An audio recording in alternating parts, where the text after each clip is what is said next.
F'pajjiżna wasal il-Vapur Maiden li huwa magħmul minn ekwipaġġ ta' 5 nisa.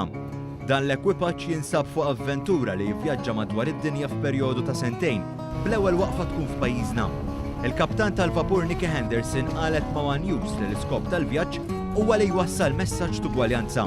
So we're spending 2 years sailing around the world to promote girls' education and help empower women and spread the word that, every single woman who is born onto this planet deserves the same rights as men.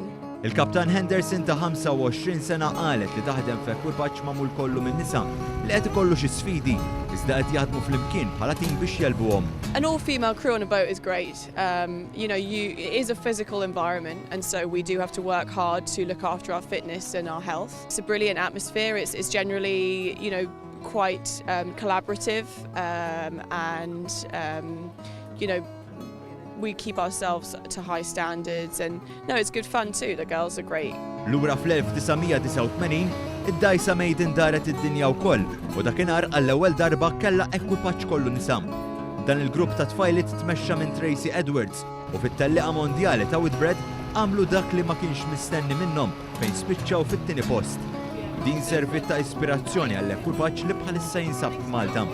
Id-Dajsa Maiden reġgħet ingħatat il-ħajja bl-għajnuna tal-Prinċipessa Rjali tal-Ġordan. Il-vjaġġ preżenti beda madwar xahar ilu fejn telqu minn Southampton fin-nofsinhar tal-Ingilterra.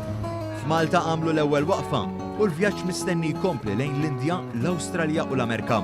Il-vapur mistenni jerġa' jankra f'pajjiżna fl-2020 fejn imbagħad jagħmlu l-aħħar vjaġġ għall-Ġordan.